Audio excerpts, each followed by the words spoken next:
Welcome to week 6 of On Top the Cage. My co-host Dan, I am Ken. How are you doing, my friend? Fantastic. It's getting darker here in Ohio quicker. Oh, it is. We got a little bit of set problems earlier as the light fades away quicker during the daytime. So this week we're going to do a beer review for the Platform Brewery Company out of Cleveland, Ohio. I did it for my friend Dan. The beer is called Muni. It stands for the Municipal Lot, which is the primary tailgating lot of the Cleveland Football Browns. Dan and I both couldn't wait. We popped it open. Rave reviews. It's a session IPA. It's 4.9% in alcohol. Fantastic. I found it at our local Acme grocery store, and we both give it a thumbs up. Good stuff. A lot of things happened.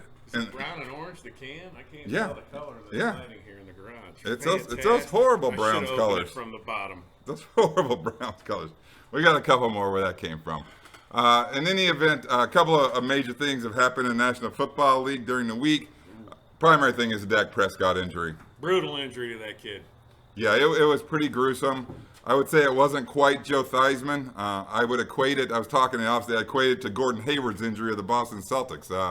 It was an awful, awful ankle injury. The good news is that they expect him back for training camp next year. The Red Rifle's in. We'll talk about Andy Dalton more. Another major announcement, I believe, in the National Football League is Le'Veon Bell got released.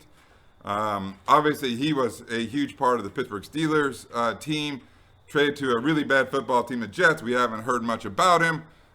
Labeled as a little bit of a malcontent. I still think there's a significant market for Bell. He was a piece to the Steelers team, and they've seemed to survive without him. I think Le'Veon Bell's on a team by the end of the week. Those were a couple of the major things that happened, but let's talk about our record last week. We're very proud to be going back on the air. Dan and I had our best record, or weekly record, hence sitting in our same seats as things went well. So I was 10-4 last week. Dan was 9-5. That brings our season records to 45-30-2 for myself. Dan just on my heels at 44-31-2. Keep listening, keep watching, guys, because you're getting some darn good advice here. I think that's everything in regards to what I wanted to talk about before we start the slate of games. Anything else we need to talk about? This beer's good. Yeah, it's tremendous. All right, first game up on the slate. The Houston Texans, 1-4, go to travel to the Tennessee Titans. Tennessee Titans are one of the 4 undefeated teams in the National Football League. The Titans are -4.5 in this game. We shoot on Wednesdays, as you know. The Titans just came off a huge win last night against the Buffalo Bills, where they demolished them. Yeah, they looked good last night. I thought Buffalo has been playing well, and they did not look good against the Titans whatsoever. The Titans, couple days off, short week. I think they're going to be ready to go when they play the Texans. They sure seem that way. I know we both like Vrabel. As far as the Texans go, last week they changed coaches. Romeo Crennel stepped in, 73-year-old Romeo Crennel. I hope I can do something anywhere close to that sort of thing when I'm 73 years old, or I hope I'm on the planet. They did play a little bit better. They did play the Jacksonville Jaguars. The Jacksonville defense isn't really a whole lot to go against. That was emotion. But with the Titans not having played for 16 days and probably not practiced for 14 days, very impressive win. They went Allen Iverson on the Buffalo Bills and said, practice? We don't need no practice. So anyway, they're 4.5. What do you think, Dan? I'm going to go with the Titans on this one. So am I. They've shown me too much. And I don't know, maybe it was a bonding thing because the rest of the NFL was all over their case. Like, you're going to screw up the whole season for everybody. Yeah. And I know the NFL doesn't want to add an extra week. They don't want to go further. They want to stay on track. So they were catching a lot of heat. Maybe it was a bonding thing for them, but they looked really good. Dan and I are both on the Titans -4.5. That is the first game on Sunday. There is no Thursday night football game. Obviously, the schedule continues to be shuffled due to COVID concerns and things of that nature. So we are talking about all 1 o'clock games right now on Sunday. Cincinnati Bengals, they go to travel to Indianapolis Colts. The Indianapolis Colts are -8. The over-under is 46.5. Talk about this, the Indianapolis Colts. They played your Browns last week. Tell me about them. Yeah, they came in rated as the number one defense against the Browns, and we looked pretty good against that number one defense. Phillip Rivers, I think, is showing his age. I don't think he's got a lot of weapons on offense. This game, it's a toss-up here. Joe Burrow, I'm still impressed with him. They've run the ball here the last couple of weeks with Mixon, but their defense is I'm still iffy on their defense. Talking about the Colts, the Colts, Rivers continues to give points to the other team. He did it last week. He threw a pick six. He took a safety. He accounted for 8 points for the Cleveland Browns. The Cincinnati Bengals, well, we both know we like Joe Burrow a lot. They clearly were overmatched last week when they played Baltimore. They gave up 7 sacks. Burrow's just getting better. Yeah. -8. Colts are -8. I don't want to lay it. I believe Rivers screws something up at some point in time in the game. He's done it consistently through, the first few weeks of the season. I'm going to take the points. I'm not exactly solid on the pick, but I'm going to go ahead and take the points at the Bengals. I'm doing the same. I'm taking the points in the Bengals on this one. It's Rivers. Rivers gives teams points. The Bengal defense is nothing to write home about, and we'll see. But we're both on the Bengals, so we started out well, 2 for 2 last week. We were at odds on the first 2 games. So next game up, the Atlanta Falcons. Clean house. That's exactly right. The Atlanta Falcons go to travel to the Minnesota Vikings. The line is the Vikings -3.5. The over/under is 55.5. Dan just mentioned cleaning house. It started with Dan Quinn. And Dimitrov, the general manager, got jettisoned this week. And then they replaced him with the current defensive coordinator, and their defense hasn't been able to stop anybody. You're right. It's Raheem Mostert. I'm on the Vikings. I'm saying it right now. Sorry, Teddy. It's Raheem Mostert. The trading deadline comes up here in a few weeks, and they say they're not, but I don't necessarily believe them. I think there may be a fire sale in Atlanta with their better players and a complete rebuild. I don't think to trade. Well, they got some players on their team that can help others, certainly, and players that are coming up with expiring contracts as well. I don't think Matt Ryan's the quarterback of that team next year, frankly. No. In any event, the Vikings were very game on Sunday night out in Seattle. Unfortunately, Russell Wilson got the ball at the end of the game and beat him. Yeah. They were running the ball well with Cook. Cook does have a groin injury. He's back. They got a good backup running back in Madison as well. I like the points as well. Dan proclaimed earlier as soon as we started talking about the Falcons, he's on the Vikings. I wanted to talk about it a little bit, but I too am on the Vikings at -3.5. Uh-oh. All right, next game up, and there's so many different games here that are affected by injuries and COVID and things like that. The Denver Broncos go to travel to the New England Patriots. It was just disclosed today that Cam is going to play. The Patriots are a -10 point favorite in regards to this game. The Patriots haven't played in a while as well. Denver Bronco, I think they do get Drew Lock back this week. Melvin Gordon. Cheers, Melvin Gordon. DUI, way to go. Fantastic. Not impressed, Melvin Gordon. He's obviously out and in some trouble with not only his current club, but probably Big Stick Goodell, as I call him. Yeah. This is a huge line, Dan. What do you think? I'm going with the Patriots. Gillette Field, Denver, they're a mess coming in. Cam's back. I think they cover the 10. Yeah, I think Cam's happy back. I think Cam likes it over there. Maybe he likes the structure and things like that. I'm looking forward to seeing Cam's uniform this week. He's back. We're both on the Pats -10. Next game up, I'm not sure what the viewership's going to look like. It's the Washington football team going to play the New York Giants. The Giants are -3 because somebody had to be minus something. I think Kyle Allen's going to continue to be the quarterback of the Washington football team. We're talking about an 0-5 Giants team, a 1-4 Washington football team, in a very bad division, the NFC Wait, East. And aren't they a shade out of first place? Yeah, they're not out of it. They're not out of it by any means. The Giants aren't out of it. 0-5 in that division. Yeah, look out. We may Fantastic game. We may have a playoff team in NFC with a under 500 record. Whoever wins that division. We'll see. I don't know. There's 2 bad teams. I don't know what to think of this game. I'm going to go ahead and lay the Giants -3. I probably shouldn't be laying any points any which direction, but I'm going with the Giants. I think they have a little bit more with Daniel Jones and their receivers and such. This one, I'm going with the Washington Redskins. And I think we're going to see some more Alex Smith. Maybe. He's going to spark that team, and they're going to come out with a victory. We might. And the argument that Dan's making is a Washington football. I'm going to take whatever points I can get. These teams are as evenly, badly matched football teams as we have on the boards until we talk about the New York Football Jets. In any event, next game up, the Baltimore Ravens go to travel to play the Philadelphia Eagles. It's not a very far drive, probably a bus trip. Yeah, their away games are Washington and Philadelphia. Come on. Right. Baltimore 2 weeks in a row? Right. Baltimore's 4-1. The Eagles are 1-3-1. The line is Baltimore Ravens -8. The over-under is 47.5.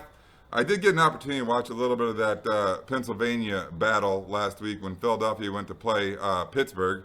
And we'll talk about the Steelers and things like that, I'm sure, in a little bit here with your team playing them. Probably the best game on slate. But we got to wait for that. The Ravens, they look a little bit out of sync to me on the offensive side.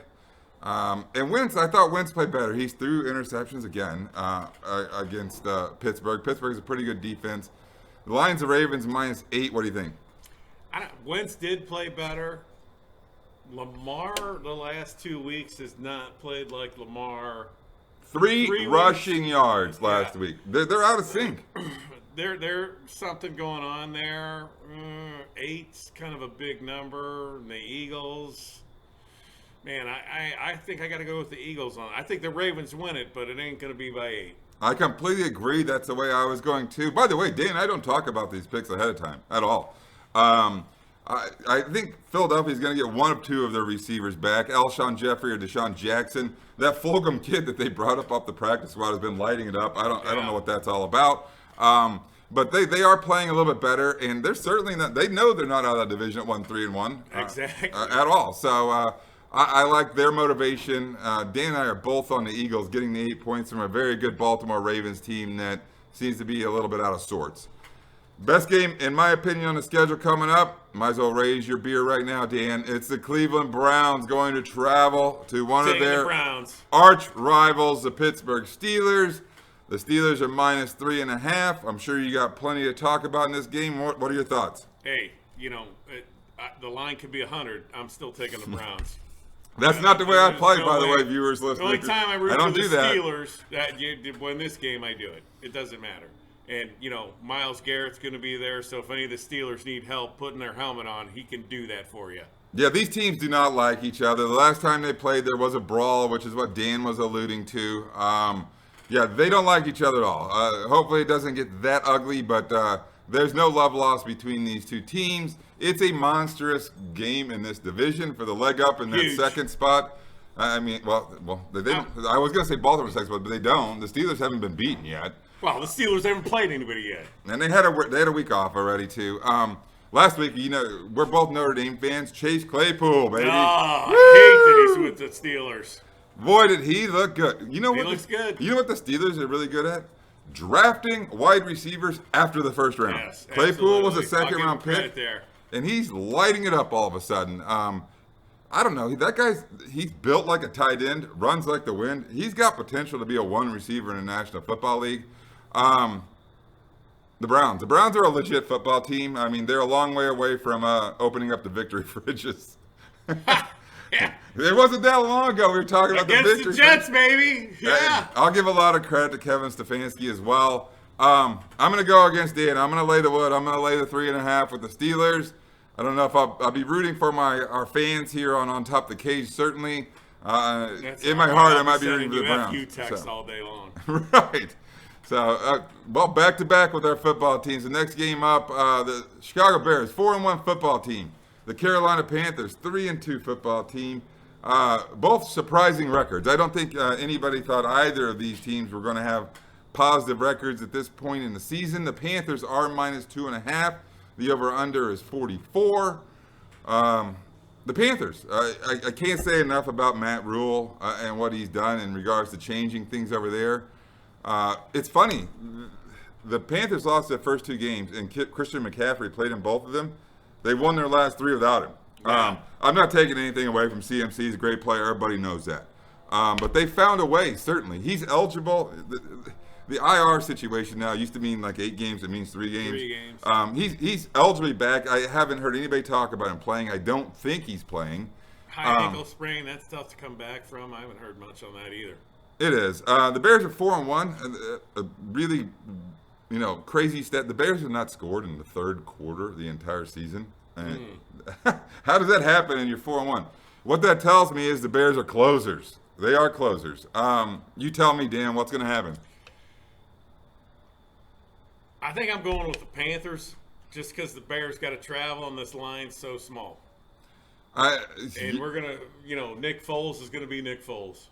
Yeah, you're not exactly sure what you're going to get from BDN, but in any event, I'm going to go the other way. The Bears are so good at closing games. I don't know if it's Mack who makes the play. The reason why I say this is because the Bears last play, they got quite a bit of rest. They played last Thursday night, and the Bears went up. They took the lead by a point, and Tom Brady got the ball back with 1.5 minutes left. Usually that's a death sentence for the other team, and the Bears found a way to time them out on downs. They made a big play on defense. Tom Brady may have had a senior moment where he lost track of the downs. I think he thought it was third down. He went for a chunk play as opposed to maybe throwing something underneath. In any event, the Bears have been tremendous at closing games. I think they find a way again. I'm on the Bears. Dan is on the Panthers. Next game up, the Detroit Lions. We had some bad games earlier, but damn. Wow. Is this still a 1 o'clock game? Yeah, we're still in the 1 o'clock games. The Detroit Lions go to play the Jacksonville Jaguars. God, this isn't an option to watch at 4 for me. The Detroit Lions are 1-3. The Jaguars are 1-4. The Lions are favored by 3.5. The over/under is 54.5. I remember the first couple of weeks of the football season, I was talking about Minshew and how well they're playing, and they pieced it together, and it's completely fallen apart. I mean, the defense is atrocious. Yeah, they're bad. The Lions. The Lions are sitting at 1-3. They won their one game out in Arizona. I think, and they came off a bye last week. I think that one win out in Arizona saved Matt Patricia's job. I think if they're 0-4 and they go into that bye week like they did last week, he may be out. Yeah, I think that one win in Arizona, I'm not sure how they did it. Sharpen his pencil somewhere else. What do you think? Lions minus 3.5. Ugh. At Jacksonville. I'm going to go with some Minshew mania here in this one. I'm taking the Jags. I'm not. I'm going to go the other way. It's Matthew Stafford. I think he's a good player. He doesn't have a whole heck of a lot around him. I don't know how about the coaching. I've always liked Stafford. I think Stafford's a gutty player. I like him better than Minshew. He's a veteran quarterback. I'm going to lay the 3.5. I don't know how many that is. We must have a good 4 or 5 different this week. Yeah, so we'll see. A lot different. We may be switching seats next week. I don't know. Hell no, I'm staying right here. That's the end of the 1 o'clock slate. We only have 2 4 p.m. games on the East Coast. This first one we can blow through pretty quick. The New York Jets go to play the in-laws family, the Miami Dolphins. The Jets winless, obviously. I'm not sure they're going to win. Dolphins 2-3. And the Dolphins came off an impressive showing last week. We'll get into it. The line is Dolphins minus 8.5. The over/under is 48. Dolphins embarrassed the 49ers last week. They were up 30-7 at the half. They demolished them.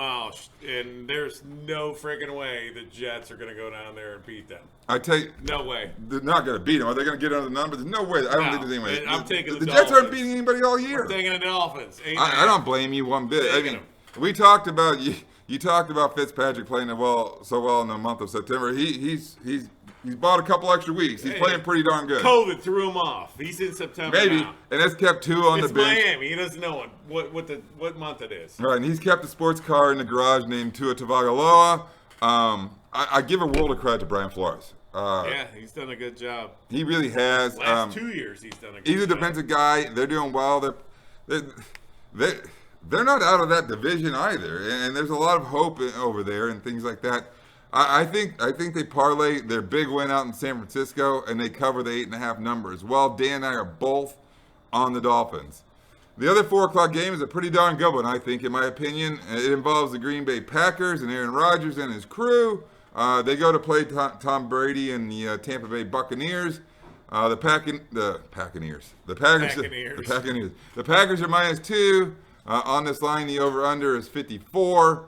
The Packers didn't play last week. They were on bye as well. They continue to cruise. A couple of things about the Bucs. They came off that tough loss against the Bears. They had a big injury in the Bear game. Vita Vea, the guy who stuffs the run for them. Yeah. That's Dan's a defensive coach. He's coached youth, high school, quite a few levels. He's a defensive guy. And if you can't stop the run, you're going to have a hell of a time stopping the pass. And I think we both know that. So I think that hurts a lot. What do you think? They're going to have a hell of a time stopping both. I'm taking the Packers in this one. They're -2 with Aaron Rodgers versus Tom Brady. Just from what I've seen, I don't think the Bucs defense can stop the offense of the Packers at all. I don't necessarily disagree. One crazy thing I heard about the Packers is they haven't turned the ball over yet this year, which is pretty amazing. I think Aaron Jones has a big day, and if they can run the ball through the interior of the line, it just causes huge problems for defenses. It doesn't matter who it is. If you can run the ball up the middle, you're in big trouble because they're going to throw the ball and play action all over you. I like the Packers as well in this game. Dan liked New England South, Tampa Bay, as I referred to them in one of our earlier first week or second week. But yeah, he's coming off them a little bit. I'm not impressed with them. That reminds me of the Eagles team years ago where they had all those money guys, and that was supposed to be the super team, and they didn't win jack. Yeah, I mean, we both like Arians as a coach, but they still have some things to figure out, and they have some problems now with Vea being out of the lineup for the rest of the year. All right, Sunday Night Football game. We have the Kansas City Chiefs. Hold on one second. I'm sorry. The Rams. You're right. The LA Rams is a Sunday Night Football game. They go out to play the 49ers. The Rams are -3. We talked about it briefly, touched on earlier. The 49ers coming off a loss to the Dolphins. Embarrassed to the Dolphins. They were the previous week. They came off a loss to the 1-3-1 Philadelphia Eagles. Garoppolo came back last week. He got pulled at halftime. Shanahan's acting like it's an injury, and the Dolphin defense was too far on top of him. I'm not sure it wasn't poor play. It doesn't matter. You're coaching to win, and that's what you do. If the quarterback's not good, take him out. The Rams are -3 in this game. The over-under is 50.5. Dan, you know who the two wins that the San Francisco 49ers have? Who? The New York Jets and the New York Giants back-to-back. Okay, who do the Rams beat? Lots. Same team. The NFC East. They're all frauds. The Rams. There's a famous quote from Dennis Green when they lost the game to the Chicago Bears that they shouldn't have lost, and it was they were who we thought they were. And I'm going the opposite way. The 49ers are not what I thought they were. No. I know they've been beat up by injuries and things like that. I like the Rams. I like this line a lot. I think the Rams go in there and whoop them. They're -3. It's one of my favorite lines on the board this week. You think they could whoop them? You think it's? I think they're going to whoop the 49ers in this game. I don't know about the over/under. I think they're going to beat the 49ers by well more than a field goal. You know what? I'm going to say the 49ers win this game and win the game. Yep. I think I'm. Is Garoppolo the quarterback? I don't care who the quarterback C.J. is. Beathard? It's the system. Oh. I think the Rams are a fraud. You think the Rams are a fraud? Yeah, I'm going with the 49ers. Wow. Even though I hate the 49ers. The 24.5ers, but they're getting some players back. That's not true. They're more like the 36.5ers now. Kittle's back. Garoppolo's back. They're still struggling. I like the Rams a lot. This is where they put it together. Dan likes the 49ers on the money line. I'm going with the 49ers. This is probably the biggest disagreement we've had in week 6 or all through week 6, I guess is a better way to put it. Next game up on the slate, we have 2 Monday Night Football games here. They are the first game is a tremendous game. The Kansas City Chiefs, they go to play the Buffalo Bills. The Chiefs are -3.5 in this game. The Chiefs are coming off a loss to the Raiders. The Raiders look really good. Did the Raiders show a blueprint on how to beat them? Did they? I don't know. I think they stole a little bit from the Patriots. Then the Raiders implemented it, and were able to hang with them. The Chiefs' offense is sputtering a little bit as well. Yeah. We mentioned the Ravens' offense. They're both like Ferraris, and they've kind of turned into like station wagons the last couple of weeks. Yeah.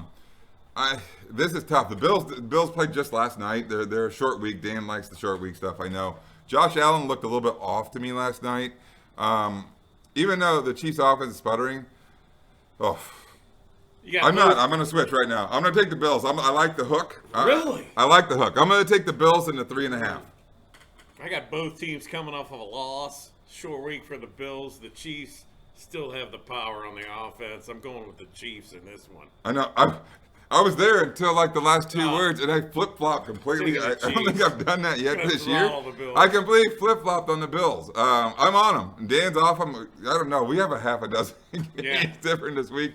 Hopefully we do okay. We both end up positive for our viewers. Maybe we split those. I don't know how it shakes. The other Monday Night Football game, the Arizona Cardinals.